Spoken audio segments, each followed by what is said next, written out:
And she's trying to support the planet, the I economy. know. Especially in Arizona too. They're not hurting there. It was so, I've never seen it so crowded and so busy and people spending money. So, which was a good thing. Yeah. It is amazing, huh? Oh, All right. Why don't we get started? Marcy, do you want to do the honors of roll call, please? Sure. Good morning. I'll start with you, Kathy. Good morning. This is Kathy Lewandowski. Melissa good morning. I'm here. and Monica. Monica Cooper, I'm here. Okay. And then pretty much it's all staff. So I'll start with John. I am here. Okay. Lonnie. Good morning, everyone. Good morning. Mike. Good morning, everyone. And Jason's right behind you. Jason? We got you. Okay. Sarah? Good morning, present and accounted for. All right. Okay. That's it. All right. Well, welcome everybody to Work Plan Review Committee.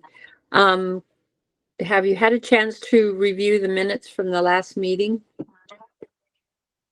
No, Okay. Well, do you want some time, or do we just go ahead and approve them? I've not had a no before, so. go ahead. And I just haven't because I don't have the, I didn't know that, I didn't realize there was a meeting today. Oh, That's the only okay. reason. All right. So if you've had a chance to review the minutes, could I have take a vote on approving the minutes? So approved. I will approve those. Okay. All in favor? It's hard for me because it's only two of us now, and so it's like. But I think you can second it, even though you're chair. I can second can it. vote. Okay. Calling for a second All right. motion. Okay. Calling for a second motion. I guess, okay. Okay. All right. All in favor, say aye. Aye. Aye. Okay. All in, not in favor, say nay. The ayes have it. The draft meeting minutes have been approved for Friday, November 1st, 2024. Okay. Kathy, So- if I might, if I could just interject one thing related to the minutes for the last meeting. At that meeting, at the time, you'll see that Mary Slaughter is listed as absent at that meeting. At the time, I was under the impression that she was still on the committee. She has since let us know that she is no longer on the committee. So it's going to show her as absent, but from this point forward, Mary is not on the Work Plan Review Committee. Okay. All right. And I just wanted to say that I was remiss in not getting with Melissa about sending out a letter to recruit more people for the Work Plan Review Committee. So after today, I'll work with Melissa on getting that letter out to the council to try to get more people, unless you think we're okay. But I think we do need a few more people on our Work Plan Review Committee. I think it's not a bad idea. Definitely. Yeah, so that was my fault for not doing that. So excuse me for that. Which staffer is liaison for this committee? We have a That would staffer. be me. All right. Yeah. Big cheese. All right. Just checking. Thanks. All right. So moving on to item number C, annual work plan progress report. John and Marcy. Yeah. Let me pull that up real fast. And Marcy, if you would like to dive in a general sense and talk about where things stand. Sure. It's going to be very general because we just met on Monday to add everybody's updates to it. So, and I think we're still waiting for some additional information from some staff to include. But pretty much everything is in progress or ongoing for each of the activities under the goals. Every contract that is a direct contract that I deal with has been contacted either is making for the first quarter narrative reports is check call checks, and then I write up a summary for each of them. So those have been conducted, other than the new contracts with the Sonoran USAID. JC, I'm waiting for her to give me some dates so that John and I can directly discuss with her how the crisis and behavioral health contract is going, how the sexual assault collaboration is, and then the Native Center, which is the 4th year. So those contracts began in October. But everything that is under my purview is moving on. We did discuss, and it's kind of here's the thing is there's a lot of unknowns with the feds. Obviously, we don't even have a PPR submitted because there's no system in place. There's no information coming out regarding that. But what we do know is that we do have to develop an updated 2026 plan. And if the dates still remain the same, which is due in August 15th, what we will be doing in this next quarter is start reviewing some of these activities, whether they're going to carry over or whether they're completed and they could drop off. And also look at some activities that are somewhat struggling a bit and whether we really need to keep them and have that conversation input with you at the next meeting. So we didn't really identify any other than we know that some projects are not doing as well as they should be or struggling a bit. And I think there has to just be this conversation internally and with the council about how we handle it moving forward. And what we do simply is not included any activity going forward or was it completed. You don't include them in the 2026, and then you wrap up a statement in the PPR as the reason why a contract ended and the work completed, or the council decided to move in a different direction, and and you give an explanation. So there's a few of those that are kind of, I believe, should be looked at a little bit more closely. But we'll have a better sense in the next quarter, which will be a 6-month, and then I think we really need to reassess this. So that's, you get a chance, look at the last column which says update, and you'll see basically where the write-up is at for all of these. John, do you want to add anything as a big picture overview? No, I can't think of anything else. Thank you very much, by the way, for giving that context. I think, as I said in the last council meeting, the word of the day, the word of the next 6 months maybe is uncertainty. There are just so many things that we don't know about, that we don't know the status of. And the biggest thing, of course, is funding. So we're progressing on this year's projects on the assumption that we're going to see level funding in fiscal year 25. But we have no guarantee of that. We only know that through March 12th, 14th, something like that, a continuing resolution is in place. And so the funding that we expect to receive is guaranteed for that period of time. Beyond that, we just don't know what's going to happen. But we've been given every indication by NACDD that I guess that we are as under the radar as we can be, and that the longevity of councils, PNAs, USAID is such that there is a sense anyway that our value has been proven. And so we are, at least in the eyes of our NACDD policy people, we are unlikely to see a cut, but again, just nothing carved in stone yet. So all that good news out there, we probably should just address a few of the things that are going on, and just very generally, maybe we just, if you don't mind, we'll just go by goal area. The self-determination projects continue. The ARC is contracted to do work on self-advocacy, as everyone knows. The Arizona Achieve, which is the project that was presented at the last council meeting by Ryan Berry, is just going gangbusters. It's doing wonderful things and really building a statewide network. Ryan is a very thoughtful individual. He's leading the project on behalf of the ARC of Tempe and the ARC of Arizona, and we're really pleased with the project So far, the progress that we're seeing, I guess we do anticipate that this is a project that's going to continue because self-determination is one of those foundational goal areas that are required of every council across the nation. One thing to note, I want to put this kind of caveat out there. Self-determination, self-advocacy will continue as a goal area. We know that, in perpetuity. With regard to this project, we have every reason to believe the project will continue into 2026. I guess the caveat is that Ryan is going to be leaving the Arc of Tempe in the summer to go to law school. And so my feeling is that we need to know who's going to step in and take his place before we issue a renewal to the Arc.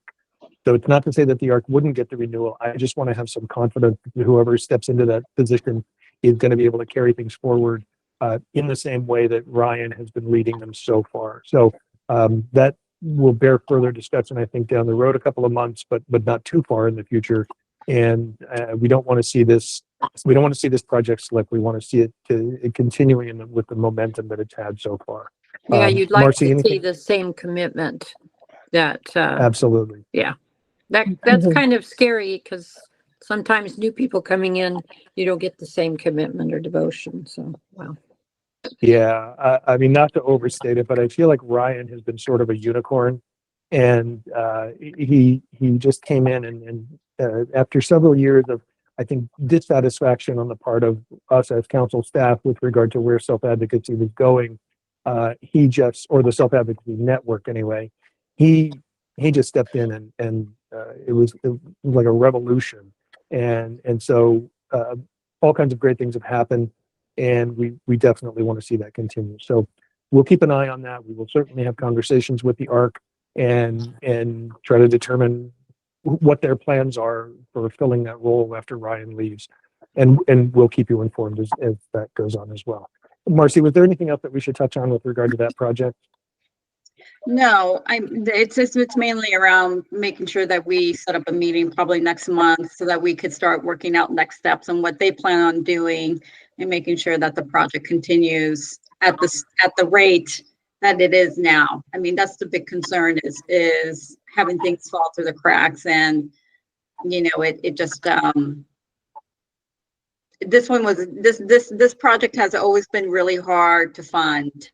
And it was the first time that it was really making some significant progress. And a lot of that was due to how the Arc of Tempe, and how it was structured. So, I mean, I'm happy for Ryan, obviously. He's excited to go to law school. My understanding is he's going to Harvard. So, excited for that. But we'll have to have conversations with them and keep you updated. So is there any Yeah. Is there any use or helpfulness in the council writing a letter to the ARC, just expressing our desire that this project is finally, it seems to be going well, and that we hope that the same focus will be there with the new person? I mean, I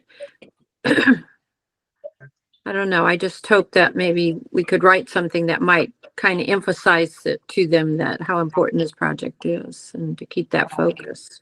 So We can certainly put something in writing. I'm not sure that it's absolutely necessary because we're in conversation with the director of the Arc of Arizona and the folks at the Arc of Tempe on a pretty regular basis.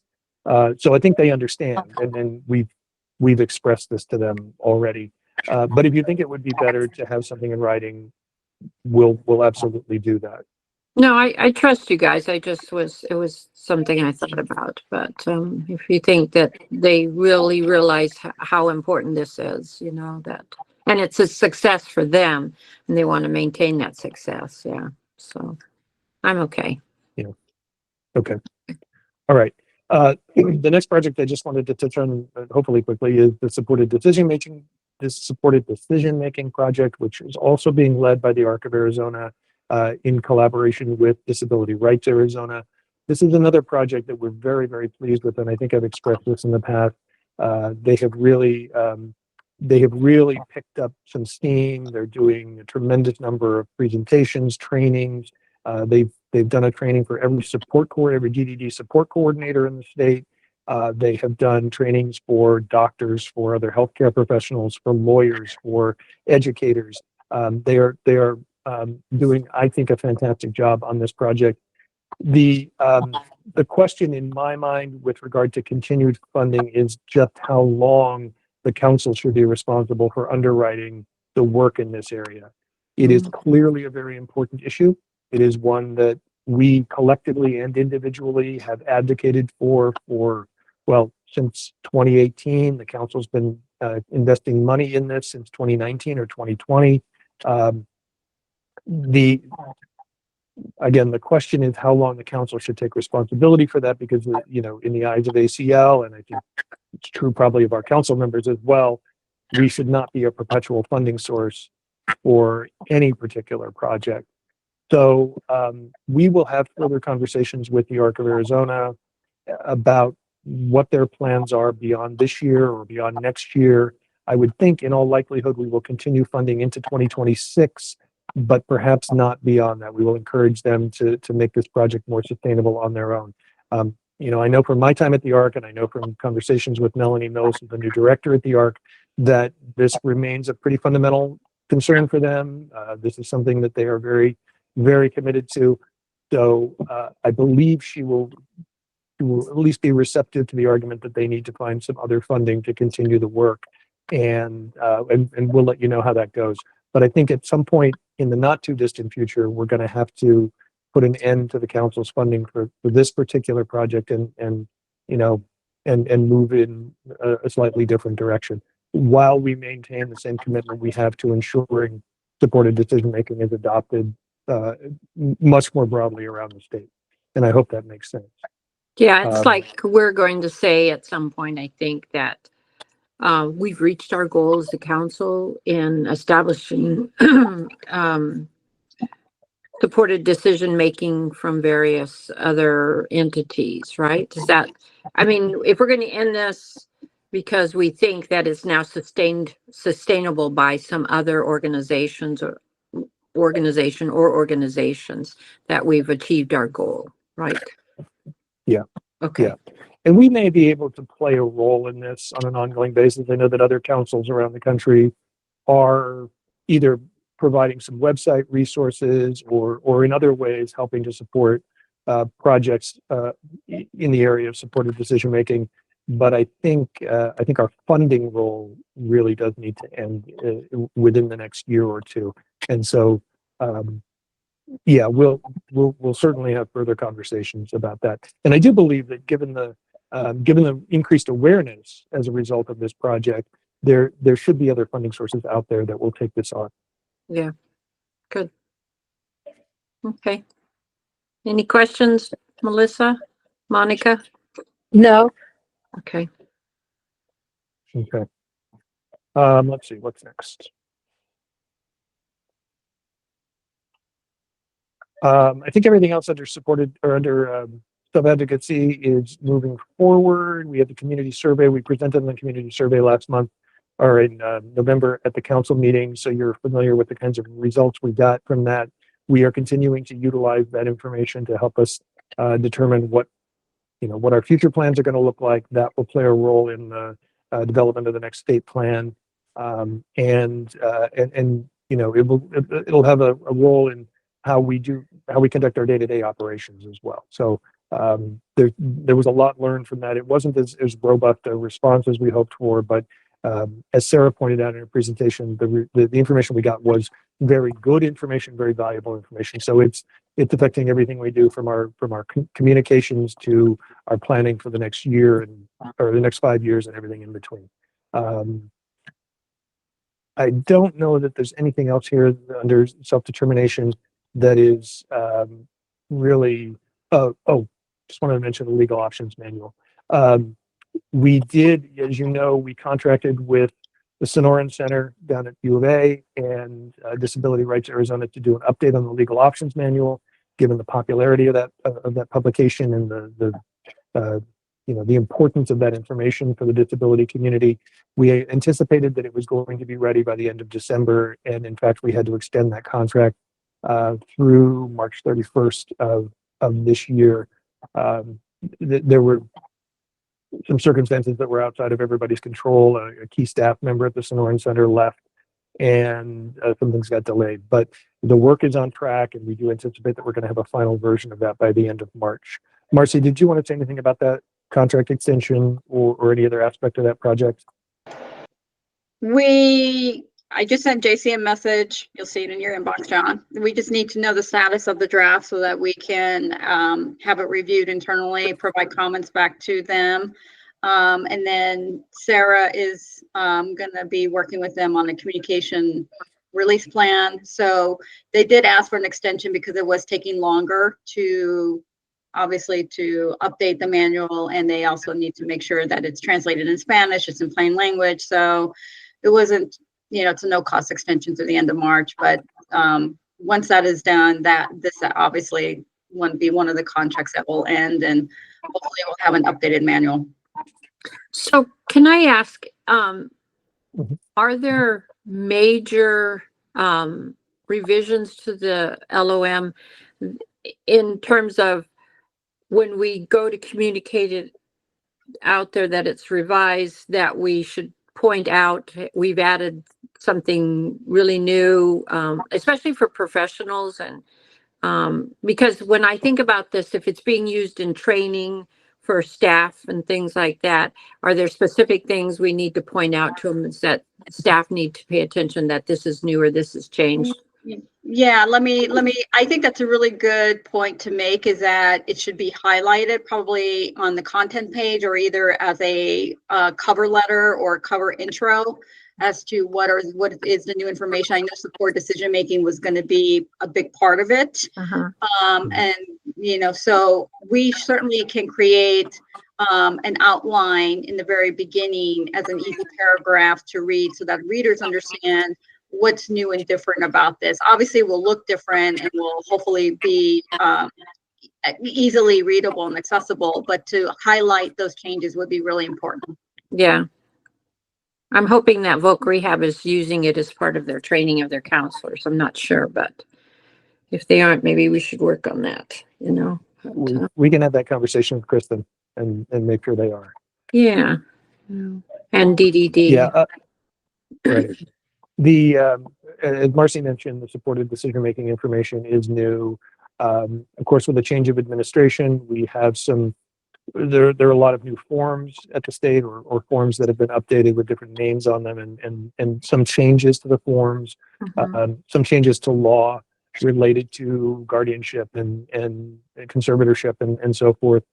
So any of those updates will be incorporated into the manual as well. That was the role that Disability Rights Arizona was meant to play in this project. So I'm with everybody. We should make sure that those things are pointed out in some fashion. But at this point, because we haven't seen a draft, we don't know exactly. I guess we don't know the extent of the updates or the changes that have been made. Okay. All right. Thank you. The next, any other questions under self-determination or the projects being undertaken in that area? Okay, if not, I'm gonna move on to meaningful careers, and there's just a ton going on in the meaningful careers area. Mike and Melissa are really the key drivers there. Mike, anything you want to specifically point out? Well, I just want to say that we have 15 activities that we're going to be working on during this fiscal year. And one of the major components of that is a contract that we have with Carla Kravickas. Carla was a former council member. She's a policy expert regarding education, transition, employment. And so Carla's been helping the council with some of these projects. And so you'll see in the column that says update on progress that I'm working with Carla. So I just want you to know that work is occurring.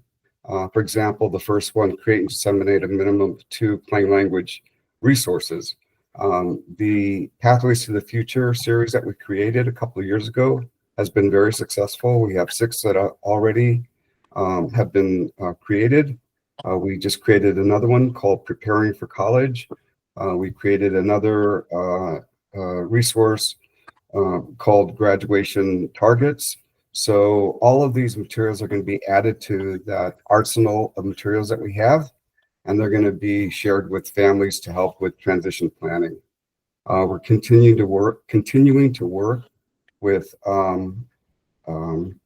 following the recommendations that were included in the reports that we commissioned with Arizona State University, the Center for the Future of Arizona, Communities at the Center, as well as the Institute for Community Inclusion, the Vocational Rehabilitation Report. So there was a lot of good information in there. There were a lot of recommendations. And so we're working on what the council can do to help support those recommendations. If you could scroll up, John, a little bit. We created a policy brief regarding transition planning. One of the major items included in that was to lower the age of transition planning to 14. So we're making a lot of progress in that area. Carla, I can't say enough good things about Carla and her abilities, her network, her experience, her ability to talk to individuals that are influential. She's a member of the State Board of Education. And so she has been able to advocate to help lower the age of transition planning. We're making a lot of progress in that area. I've been meeting with transition specialists in schools and families about those resources that I mentioned, the Pathways to the Future.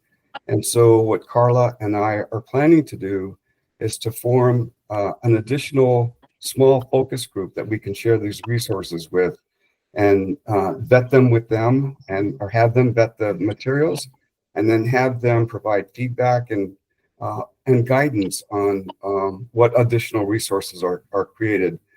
I'm not saying that we think we know it all. We don't, but we need to hear from families on what kind of information is going to be helpful to them. If you can scroll up, John. I'm sorry I'm going fast, but if you have any questions, please stop me and I'll try and be more specific or provide more information. One of the activities was to explore a new possible Project Search site. As you know, Project Search is a very successful model program that teaches competitive employment or provides opportunities for inclusion, competitive employment. They have a really good track record.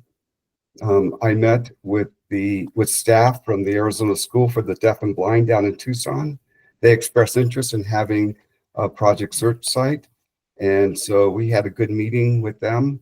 But just recently, as a result of meetings that I've had with the East Valley Partnership on Transition, Mesa Public Schools is interested in hosting a Project Search site.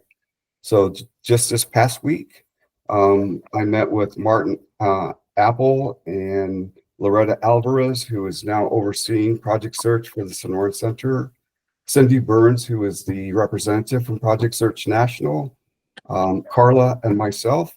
And so we had a really good discussion about what are the requirements.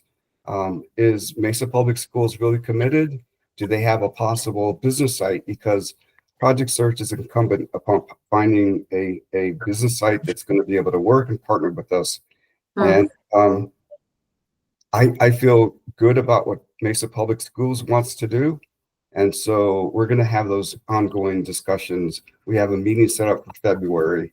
So I'll keep you posted on that. You can scroll up, John. I had a project with the Arizona APSE chapter, the Colorado Employment First Office, the Sonoran Center. We created a survey of direct employment support professionals. And what we want to do is we wanted to find out from them what kind of training is necessary, how engaged are they in, are they in competitive integrated employment? Are they finding jobs for the clients that they're working for? If they are, what's the percentage of individuals that have secured employment? So this survey is really important because it really creates a baseline for us to number one, find out who these individuals are, where they're providing services, how they're providing the services, how successful they are, and then also asking them what kind of training is going to help you be more better prepared to serve your clients. If you could scroll up, John. And I'm sorry, I'm not going over every single activity, but I think these are really, they're all important, of course. But these are the ones that I feel like I can provide an update on.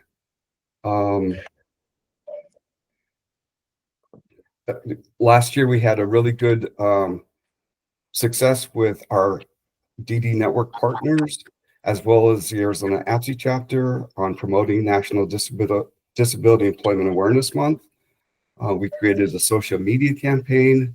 That doesn't occur until October, but in the next couple of months, we'll start to gear up to put together another good campaign. The last thing I want to focus on today, DB 101. DB 101 is such an important resource, and it's underutilized. Even though there's a lot of training, even though people know what it is, sometimes they don't really know what it is. And so what we want to do is we want to meet with the two individuals that are really providing the training, Nicholas Love and Gina Griffiths with the World Institute on Disability.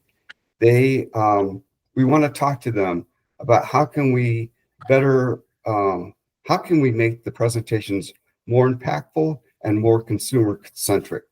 And so in addition to that, we're also going to meet with Brittany Chipley who's the State Able Coordinator, and also try to convey to her that she does a great job of presenting, but sometimes it's not really reaching the consumer. So we're going to talk to her on how we can enhance those presentations.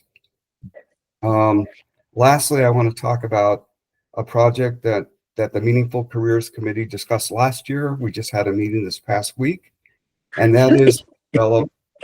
Originally, it was about ramping up our webinar series. In the past couple of years, we've relied on our partners to help present information. While the attendance has been good, there's been good information. I wanted to ramp it up and really bring in national subject matter experts that could talk about a lot of a variety of topics and issues that are important to really promote competitive integrated employment, promote community inclusion. And so I participated in a series of webinars that the North Carolina DD Planning Council held a couple of years ago. And they were coordinated and facilitated by this incredibly talented and capable person by the name of Alan Bergman with High Impact Consulting. He is phenomenal, and he has worked in 44 different states, working with DD Planning Council policies and partners in policy making, vocational rehabilitation. And so what I want to do is reach out to Alan to ask if he could help us with our webinar series. And then I wanted to wrap it up because I'm so grateful that John attended our meeting last year. And John said, we're doing a good job of sharing information and trying to direct people to the programs and services that we provide. But are we really are we creating advocates and self-advocates? So what I asked John if we could do is to not only have the webinars, but to have them focus on leadership development and training, and then provide this information to individuals and have them attend the trainings, but also be engaged and then be empowered. I know John doesn't like the word empowered, but I'm going to use it. But have them be empowered to become strong self-advocates. And so one of the issues related to this is that Alan Bergman is not on state contract. So in order for us to do and proceed and move forward, we're going to have to submit a sole source procurement request to DES. And so I'm working on finalizing that and submitting that to them, and hopefully they will approve it.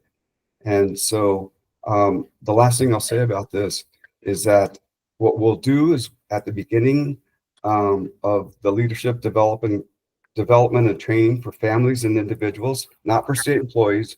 The focus is on families and individuals. We're going to have two in-session training sessions. We'll have one in March to kick it off, an all-day session, and then we'll have one at the end at September to wrap it all up. I was able to secure some advanced partnership, if you will. I reached out to Care for the Caregivers to ask if they could help us secure a facility to have the trainings. And so I have a security lined up at the Legacy Foundation, which is on Coronado and 3rd Street. It's a beautiful meeting room. So they're going to provide that for us. And then since we're not allowed, I guess we're prohibited from providing food and beverages, I was able to reach out to a contact that I have at United Healthcare. And so United Healthcare is going to provide the food and beverage. So we have those two sponsorships already lined up. Wow, congratulations. Woohoo. So I know I spilled out a lot of information. Melissa, is there anything that you want to add to that, or do you have any? It's so much, Mike. I'm like, I don't know how you find the time in the day. No, something kind of nice to note on the sole source with Alan Bergman trying to find, walk through that contract. We did have an employment or meaningful careers committee meeting the other day. It was approved by the committee. There was a lot of feedback on the process in particular. Kristen Mackey is on that committee, and because she's had to go through this same process herself, she offered some really great feedback to Mike and some suggestions on working with procurement and kind of how to get through that process. JJ at Draz was great. If we get a lot of pushback on the cost, if we need to drop it by about $5,000, if that's because there's kind of some limits with that sole source that procurement bites back on you. Yeah. If it's under 25, you get less, and we're like at 29,990.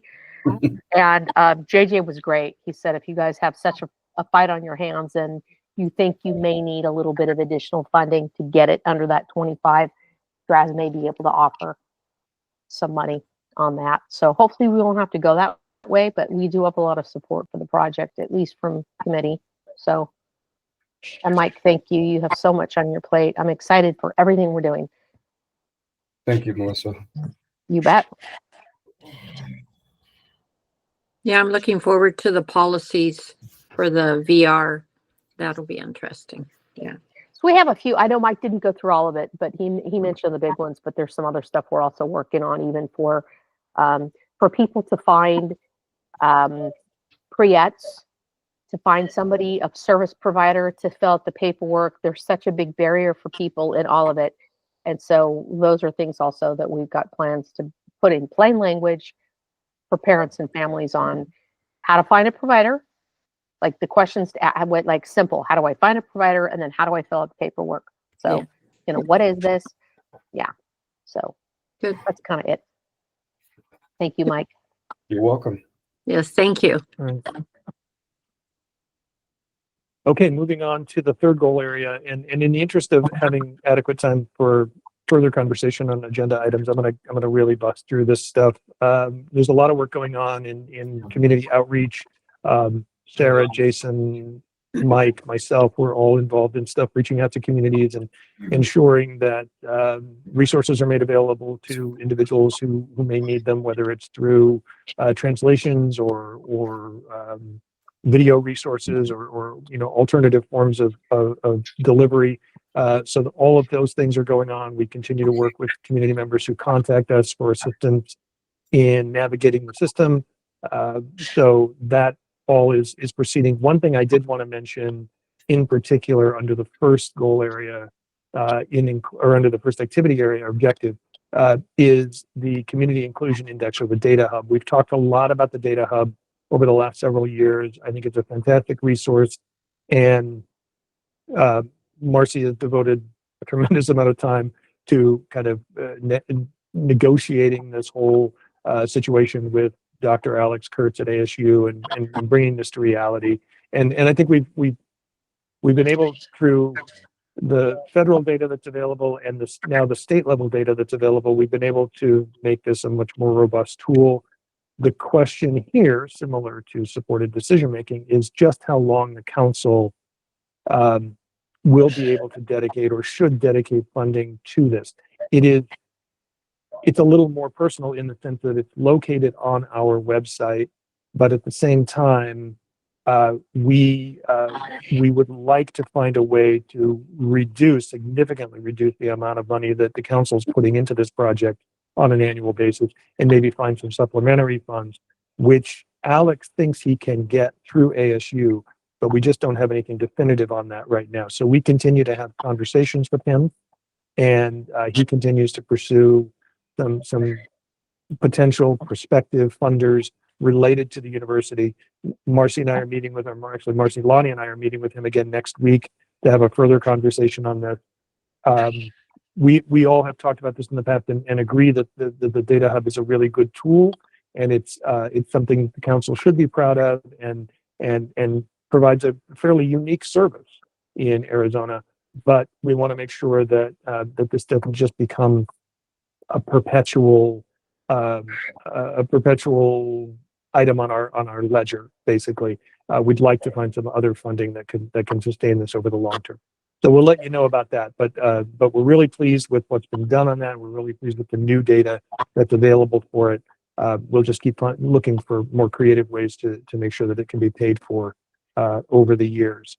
I don't know that there's a whole lot else that we should touch on right now. You can read the status of most of these other items. Jason's still working on transportation issues. We are, especially in rural communities, we are working with VR on some, and various folks at other organizations on video translations, and primarily getting videos translated into Spanish for the significant Spanish-speaking population in Arizona. We are, as I mentioned earlier, using community survey information to help us identify the topics that are most interesting to our constituents, our stakeholders around the state. And I think everything else here, I want to touch on the parenting projects for a moment. We are currently funding, as you know, 3 different projects related to parenting and pregnancy supports for individuals with disabilities, in particular individuals with IDD, but I think it's broader than that. ASU, U of A, and NAU all have grants or contracts from the council. Marcy, I'm going to actually turn this over to you. This is one of those areas where there is some uncertainty about the path moving forward with these grants. So Marcy, would you kind of give an overview of where those stand?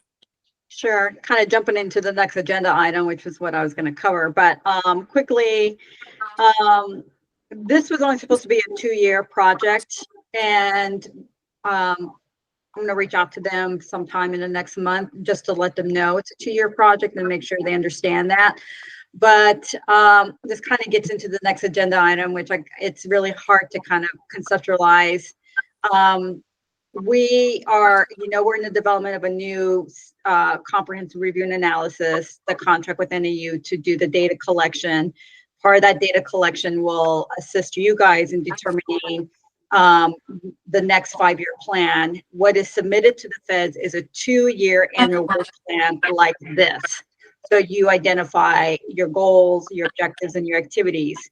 Part of what we have to do in determining in the next 6 months, not only what goes forward in 26, but what contracts will begin in 2027 as a continuation from this current 5-year plan. And what we're thinking of asking these 3 universities is some sort of phase 2.0 healthcare around people with IDD and women in particular, and minority women in rural areas.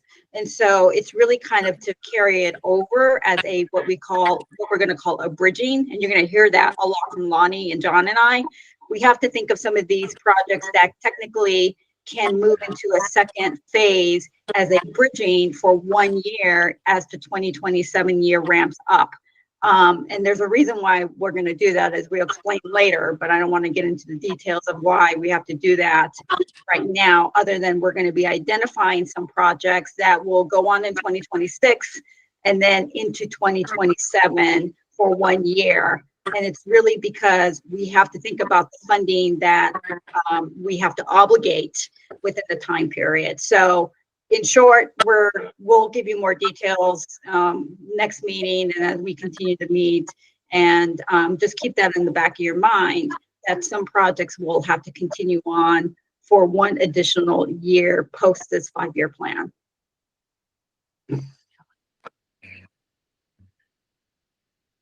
Thanks, Marcy. My apologies for jumping the gun a little bit on the next item agenda.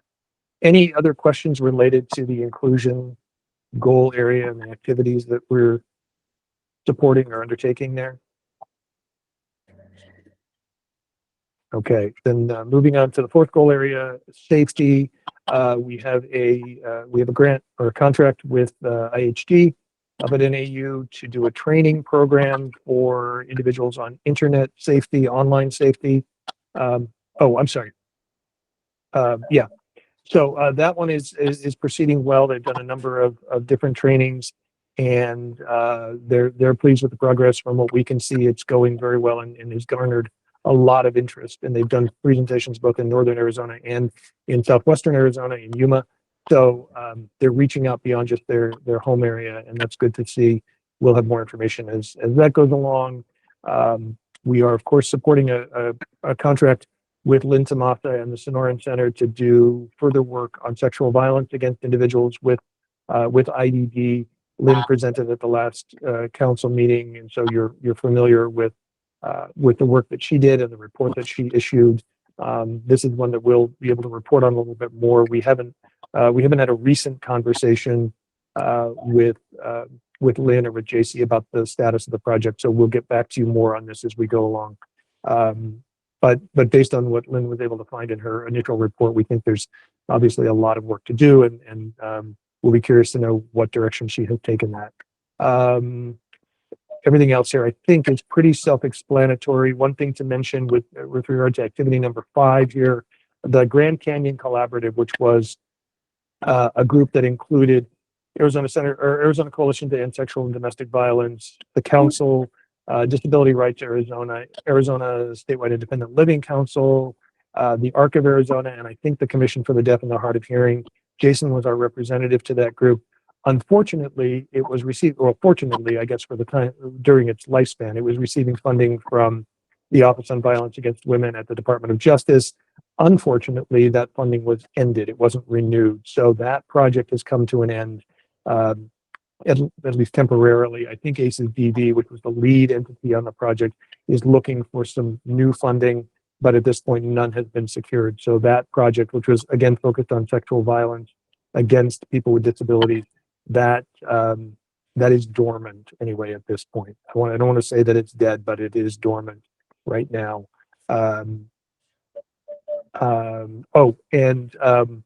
We did issue, as you're probably aware, we issued a report in September of last year and followed that up with a criminal justice roundtable related to the issue of individuals with IDD who are detained in jails and detention centers around the state.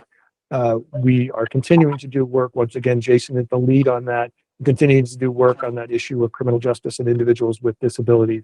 And had some great conversations. There is some further work being done. This is going to be a topic for discussion at various meetings and conferences in the near future. We have some great partners on this, including the Arizona Prosecuting Attorneys Advisory Council, folks in the court system, folks at Disability Rights Arizona, a variety of other organizations, and more on that will be shared as time goes on.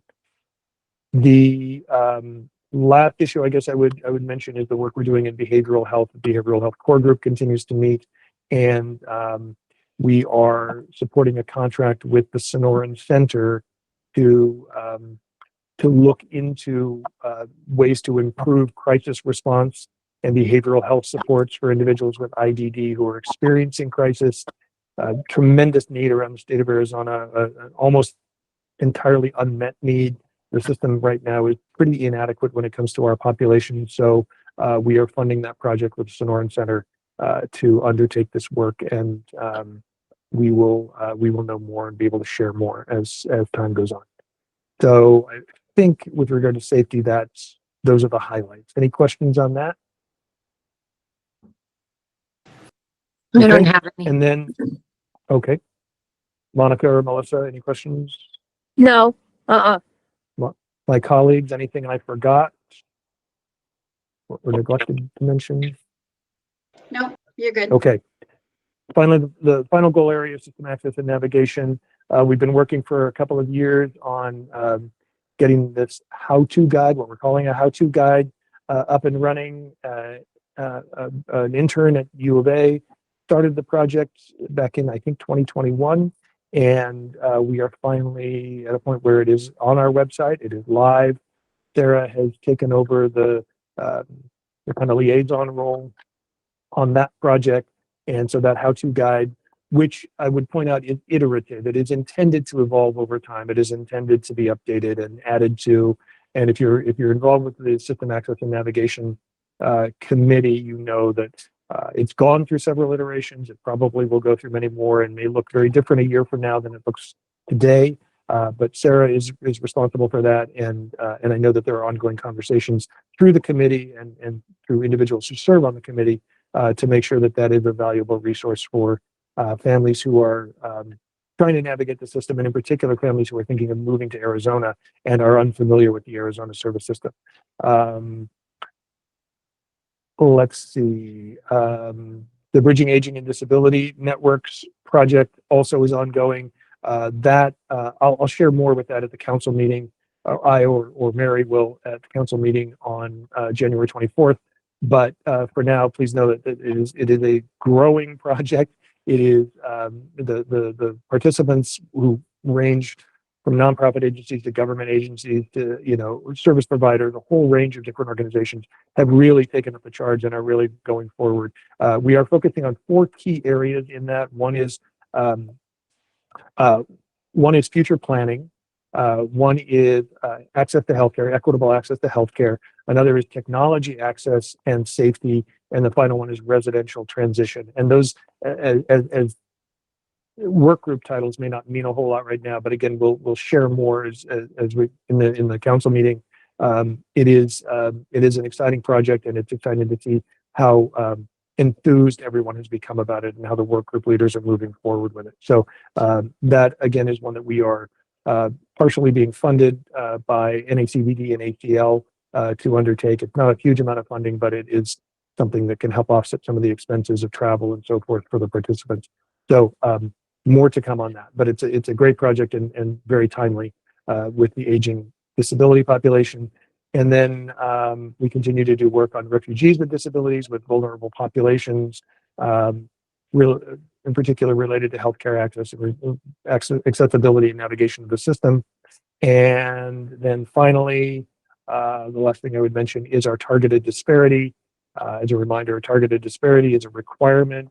We have to find some issue, some particular issue related to an especially vulnerable population, and somehow address that through council's work. In our case, it is addressing the issue of employment opportunities for Navajo youth, primarily youth who live on the Navajo reservation.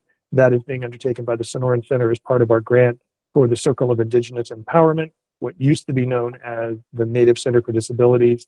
The council funded the establishment of that entity and made a 5-year commitment to support it. We're in the 4th year of that commitment right now. We will fund that through fiscal year 2026, and that targeted disparity work is folded into the larger work of the Circle and the Sonoran Center's work on that. And that is pretty much it with regard to the goal areas. Sorry I went so fast, but happy to answer any questions related to any of that. I don't have any questions. Melissa, Monica? no. No, I don't have any at this time. It is Okay. a lot. It is Okay. a lot. Yeah, it is. There's a lot going on. Yeah. Yeah. Okay, so there's our progress report on the current fiscal year's annual work plan. Okay, thank you, John. Thank you, Mhm. staff, for the update. We really appreciate it. Moving on to item D, 2025 grants contract status. Marcy and John? Yeah, Marcy, go right ahead. Sure. If Lonnie could just pull up the sheet, if you don't mind, Lonnie, because it's just easier to do it that way. I have my notes written down that I took.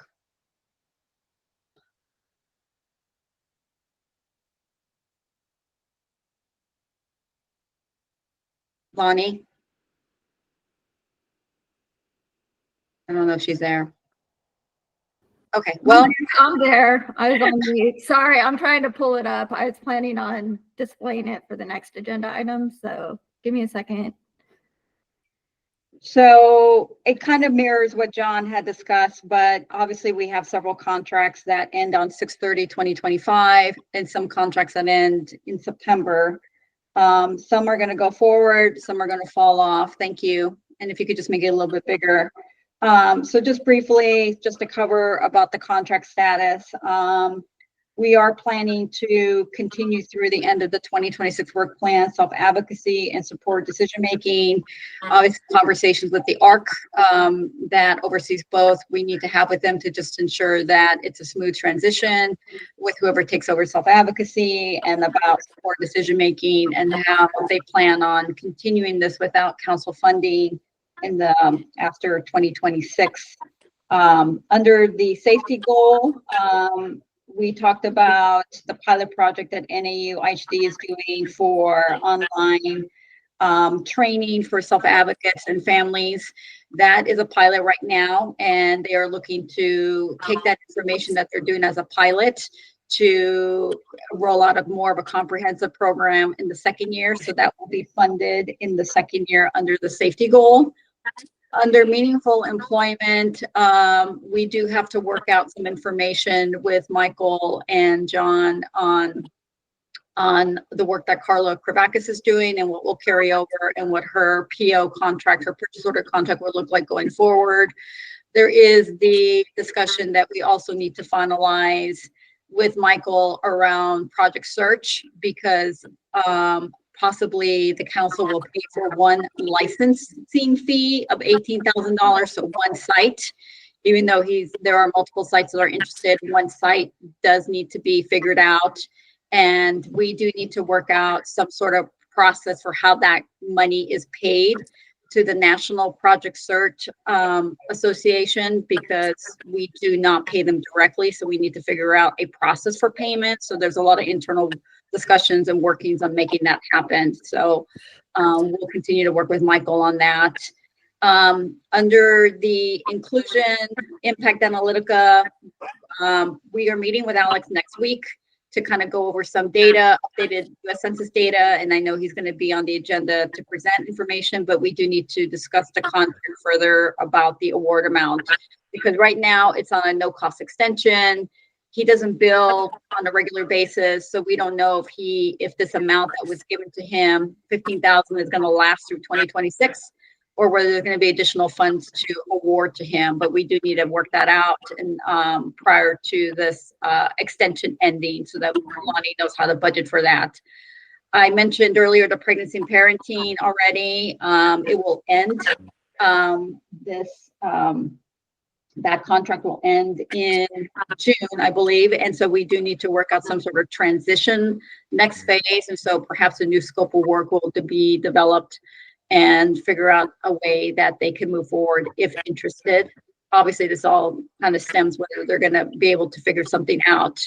The higher education AT project is meant to be a 1-year project. So right now, I don't have that listed going forward, but that was just kind of an activity that put in a long time ago in the beginning of the 5-year plan, and we finally figured out the project, and it's more of a continuation of their STIPSy program, but they're looking for assistive technology, more hands-on for college age students with IDD. and training and getting them more involved in their own responsibility for taking control of what assistive technology they need and how to maintain it, how to pay for it, and so forth. So we expect that contract to end. The next one we talked about, let me see, under safety, obviously what will carry over in the second year. These are the contracts that just began in October with the Sonoran Center, is the collaborative sexual violence that ends in September. So that will move forward to your second year. The the crisis response, also Sonoran, you said, began in October, that ends in September. That will move into a second year. And then the internet safety training, as stated, that's under safety, that will move into a second year, more comprehensive. So we're going to be monitoring that and looking for making sure that they reach their goals, their objectives in their first year in order to provide a second year renewal. Systems Access just has the Native Circle, and that will run through 2026. Just want to also just point out conference sponsorships. There are 3 grants that were awarded that the solicitation is no longer in place or no longer going to be released for the council input. So the 3 grantees will wrap up their conference and their contract at the end of June. And there will not be another solicitation released through the remainder of this 5-year plan. Legal options manual as well. Hopefully we'll finalize that at the end of March. And that's basically my update on the contracts, if folks have questions.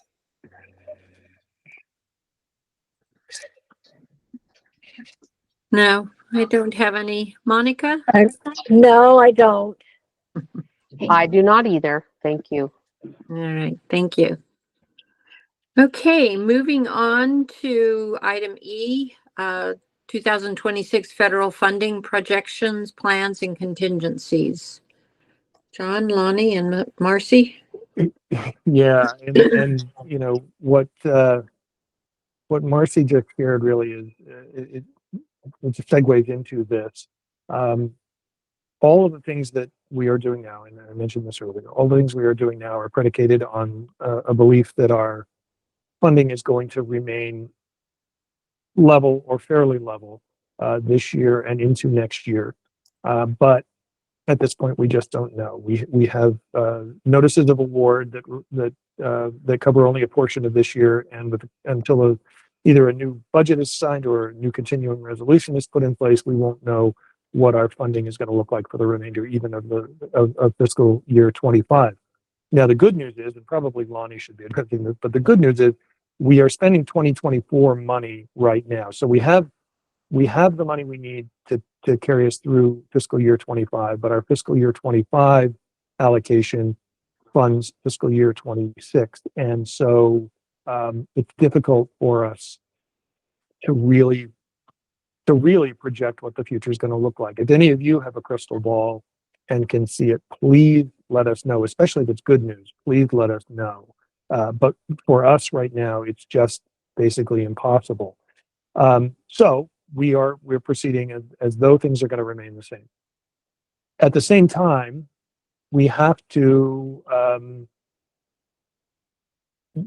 plan for things perhaps not being as rosy as they are right now, and that means that we have to look at what will and won't continue into a coming fiscal year. Some of that Marcy just addressed. Some of these projects are already scheduled to end, and there is no plan to renew them.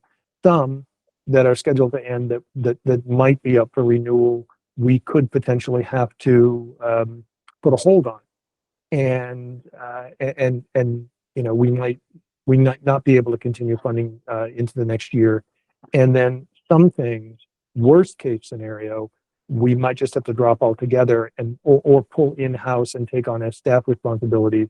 But if it comes to that point, and this will be my last point, and then I'm going to turn it over to Lonnie and let her share more of the nuts and bolts of this. But if it comes to the point where we have to start pulling things in-house and they become fully staff responsibilities, then it is inevitable that some things are going to have to drop off our work plan. We simply don't have the staff capacity to carry all of the projects that are being funded right now, along with the things that staff are already doing. So if it comes to that point, we certainly are going to be in communication with you as soon as we know anything. But I don't anticipate that it will. We just have to bear in mind that it could. And so we are, that's part of our thinking right now.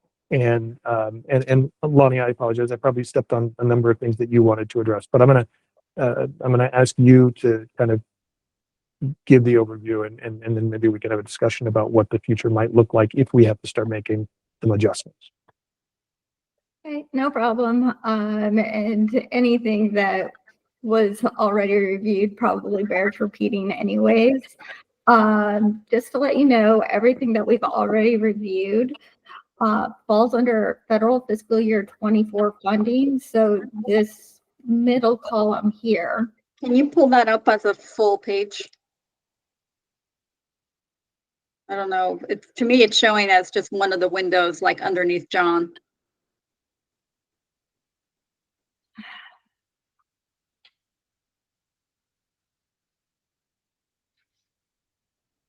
I just see the agenda. Yeah, I stopped sharing, Yeah. so I have Oh, to okay. Sorry, I'm not helping. represent. And it should have been the entire screen. So we'll try it again. There you go. Okay, and I'm gonna make it a little bit bigger.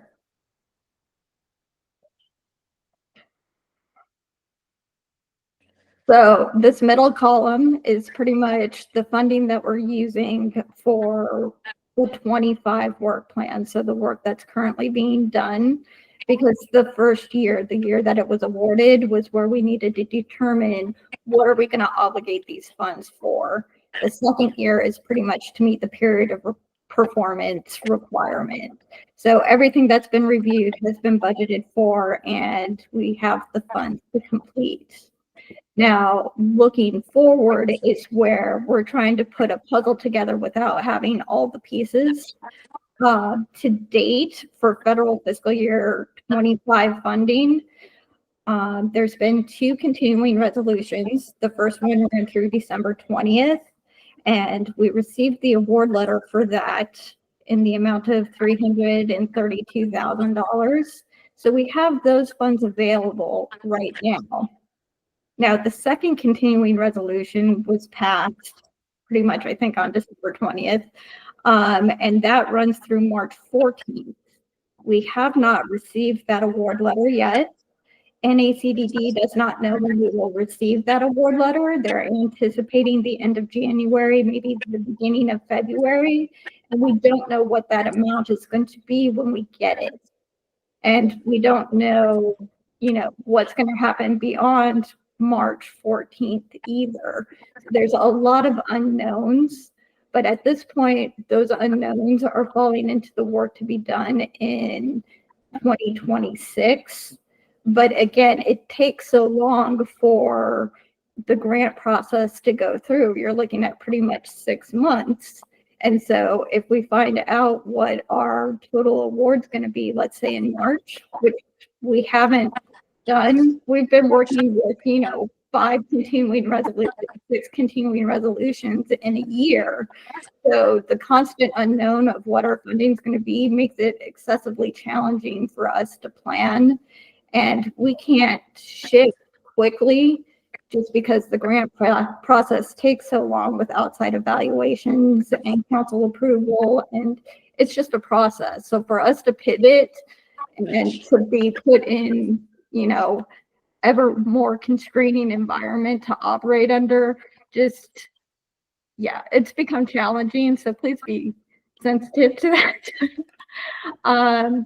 So some of the projects that we anticipate moving forward, depending on what our funding is for 2025, is the self-advocacy mandates at level funding. We expect step-down funding for supported decision-making because, again, we're hoping to make that project more sustainable or self-sustaining and to not carry over into the next 5-year state plan. The others have already dropped off. This is Carla's work for the council. Again, we're just working on getting her through the state fiscal year. There's been a change in the staffing agency through the statewide contract. So it's working through procurement to get that in place just to continue through the end of June. And then figuring out what her work looks like moving forward. A lot of these have already been discussed. So again, the webinar series, we're probably going to have to use 25 funds for.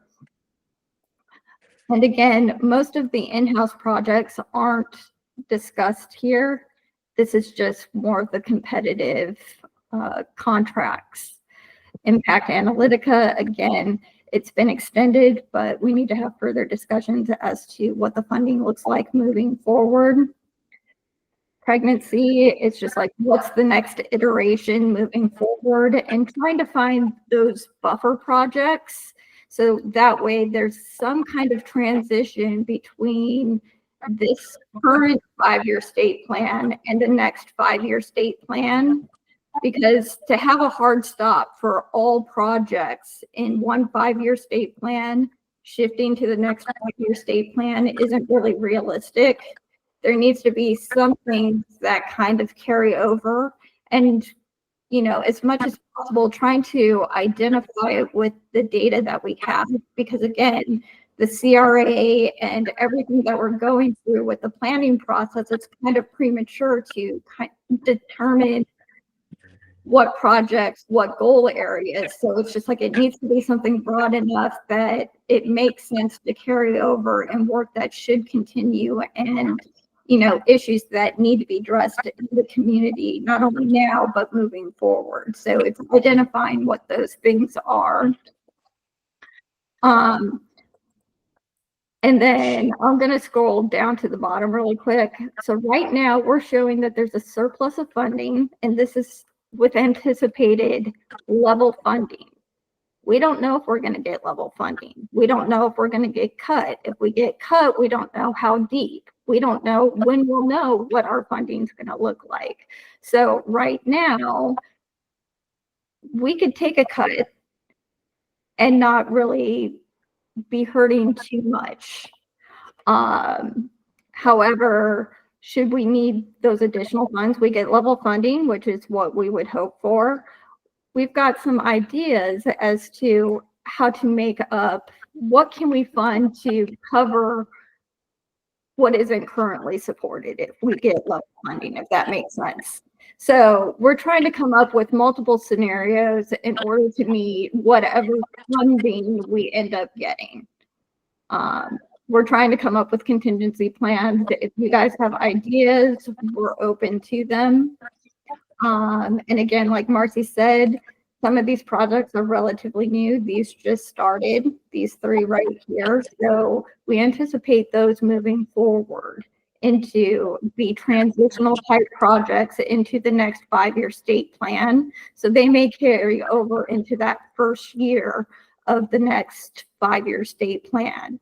Anything that we come up here to try and fill these funds, the second iteration, if it's towards pregnancy, healthcare, or something entirely different, we'd like that to be able to transition into whatever we do in the next 5-year state plan. So we're not only thinking about what's going on here now, but how will those projects transition moving forward? So this kind of gives you an idea of what we plan on continuing funding, what we're trying to transition, things that are a little bit up in the air.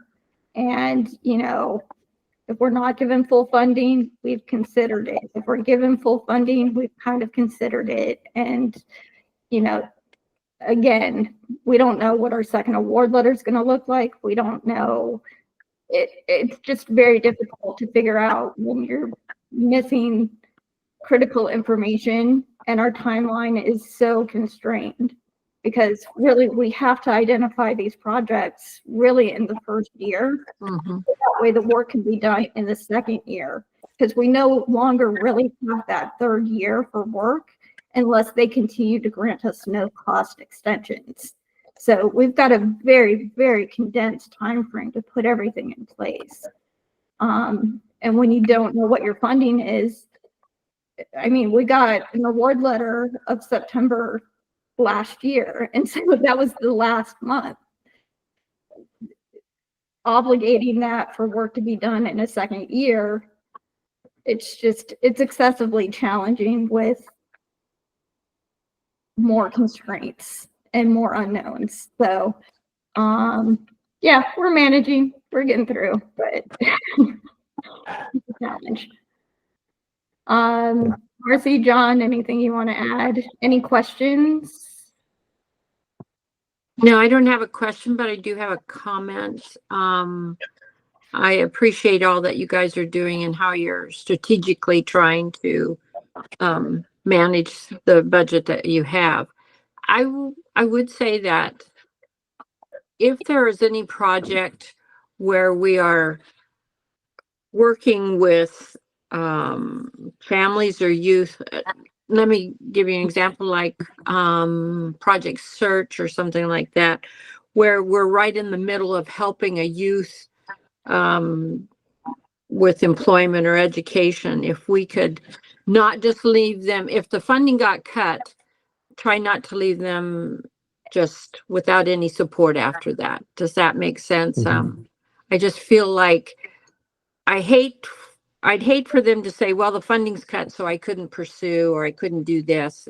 There's got to be an alternative or something that we can help them with to get through it, even if our funding is cut. Or that's my only comment on that. So, And that's a really, really important point. Thank you very much, Kathy, for raising that. One of the keys for us, I think, moving forward is going to have to be communicating with all of our grantees, with all of our contractors. I mean, to a certain extent, we have the advantage that we have a lot of contracts with IHD and Sonoran Center. Disability Rights Arizona is involved with a lot of our projects. They are all in the same boat as us. They are all federally funded, not to the same extent. I mean, we are 100% federally funded. They all go out and do, grant writing and other fundraising on their own. But they know what we're going through because they're going through it as well. So that conversation is a little bit easier. For any of our other outside contractors, we absolutely need to keep them informed of the situation we're in and what the potential impacts could be for them. So we will do that moving forward. We will make sure that any of those programs that are especially vulnerable, we'll plan whatever contingency we can to ensure that there's something that keeps them afloat for some period of time, or allows them to transition to different funding or somehow complete their project. okay, thank you. Melissa, Monica, any comments, questions? No. You guys have a really, really hard job on that budget stuff. And I know I'm stating the obvious, but it's kind of mind blowing to me a little bit. It's like the world's biggest chess board of moving things around so your, queen doesn't get captured and slaughtered over and over again. So Yeah, and I Such can image- hear it in your voices too. Yeah. wow. Yeah. Yeah. Thank you. Yeah. Thank you. And I second Kathy's, like, I really hate to leave people hanging when it's such a critical, if it's a critical project, if we have, other solutions, but thank you for the work that you're doing and whatever support. I don't know if there's anything we can do other than cheer you on, but thank you for the work that you're doing. It is really appreciated. All of you. We Thank do. you. Thank you. Yeah. Melissa, you said it well.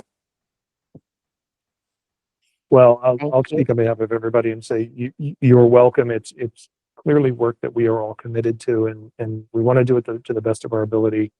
Not to beat a dead horse, but it would be a lot easier if Congress could give us greater certainty about where things are going to stand. If we weren't continuing to have to work with continuing resolutions, if we just had some kind of guarantee that our funding was going to be whatever it's going to be, we would at least be able to plan for that.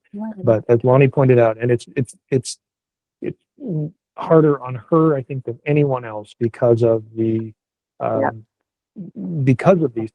and the constant shifts in what we know and what we don't know. it is something we appreciate your, as council members, we appreciate your sensitivity to and your patience with, because it is sometimes a very, very difficult thing to juggle.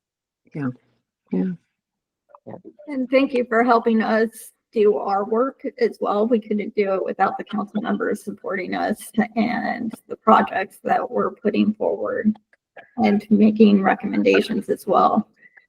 But yeah, so this sheet, as much as possible, is kind of ever evolving. So yeah, just know that this isn't static. It's our best estimation at this point.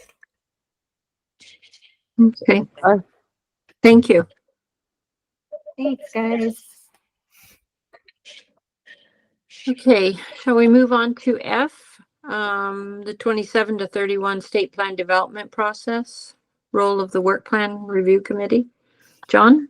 Yeah, and hopefully this can be sort of a brief conversation. I know we're coming to the end of our time here, but basically I wanted to reiterate what was shared at the last council meeting with regard to the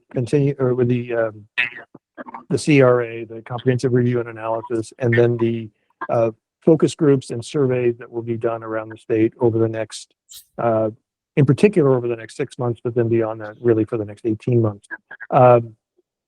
There is an ad hoc committee that has been formed, and I know Melissa and Kathy, you both are on that committee, so there is some overlap between the work plan review committee and the ad hoc state plan development committee, all of which just rolls off the tongue, right? So we want to make sure that the work plan review committee plays a role in the state plan development. At the same time, we have charged the state plan development ad hoc committee with doing the primary review of the CRA and engaging in helping us to plan those town halls and focus groups and so forth that are going to take place around the state. And that's why we were looking for geographic diversity on that ad hoc committee. I can't say at this point, and I would love your input on this, I can't state categorically where the distinction is going to lie between the two groups, except to say again what I just said, which is that the ad hoc committee will have primary responsibility for reviewing the CRA draft and helping with those events around the state. But because we're talking about developing a 5-year state plan that includes annual work plans, this committee has a key role to play in making sure that we're on the right course with the work we're planning to do, especially in those first 2 years of the 5-year plan.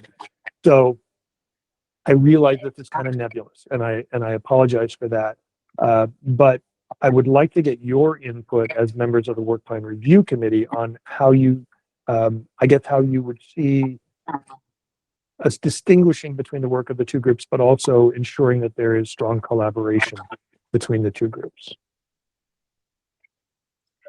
Well, I think it's important that we are on the ad hoc committee so we can hear what is being said and what the desires are of the ad hoc committee. And then I kind of see our role, correct me if I'm wrong, Melissa, as carrying out or carrying forward along with the staff, what the ad hoc committee has talked about and wanted. So we're just making sure that the work plan committee will make sure that what was discussed in the ad hoc committee gets put on the work plan and moves forward with that. That's how I see it.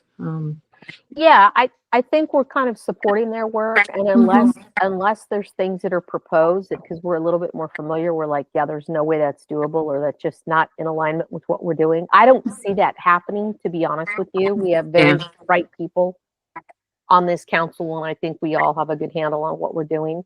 I think it's to support that work, John. Mm-hmm. And then, like Kathy said, to follow up with it afterwards, but it's kind of like a double check. Mm-hmm. In a sense, right? To be sure, like, we're all kind of just like, yep, looks like we're all on the same page. And I don't think we think we'll be leading it as a work plan. I do think we are the caretakers afterwards, along with the staff. Yeah. Yeah. I agree. Okay. All right. Okay. Well, we and Melissa, just a kind of FYI, this is something that you and I need to discuss this afternoon. We will be scheduling the first meeting of that ad hoc committee, hopefully within the next I guess, 3 weeks, since IHD is kind of initiating their work on the CRA development. So, Okay. you know, we'll get something on the calendar.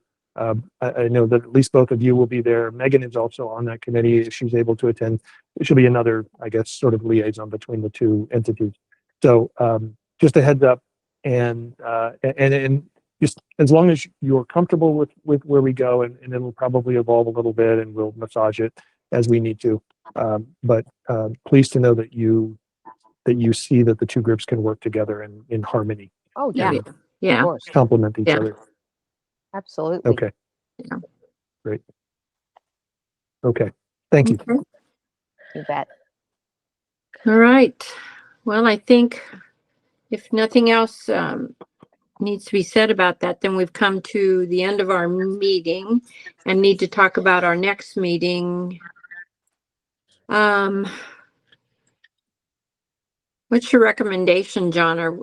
I'm just not quite sure with the ad hoc committee and everything else, if we just schedule one in February or if we wait till March. So what's your thoughts on that? I would suggest that we wait until March or even early April, because at that point, we may have a better sense of where our federal funding situation lies. Okay, And that's going to determine a lot about how we move forward. okay. How about early April then? Let's see. Yeah. Trying to think. Yeah, the executive committee meets on the 18th, council meets on the 25th of April. So if we could do something within the first 2.5 weeks. Is the 11th okay for everybody? Looking. Is that a Friday? Yes, April 11th. Yes, I can Yeah. do that. Okay, Yeah. at 9 a.m. You good? Yes. Yes. Okay. Yep. Good. The sooner our calendar invites go out, the better. Yes. All right, I'll get that out right away. Months away, but I'll be like, oh, wait, no, I'm free that day. No, I'm not. All right.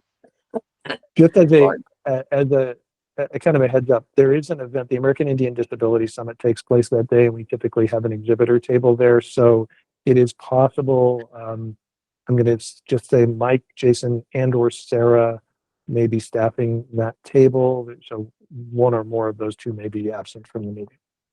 Okay. Bummer. Okay. But I'll get an invitation out. Today. Thank you. Thank you. Thank you. Okay. All right. I did hold the date I did too. just in case that hour, 90 minutes right there. So. Yeah. All right. All right. Well, thank you, everyone. Do I have a motion to adjourn the meeting? You don't even need one. You just Oh, I get to don't. say- You do- It's beautiful. You can just That's say, go away. Okay. Yeah. I won't say go away. Have a wonderful day and weekend, you guys. I appreciate all that you Thank do. you all. Thanks, Kathy. Take Thank you, care. thank you. John, I'll see you later today. Okay. good weekend. Bye. Yes. All right. Bye. Bye. Bye-bye.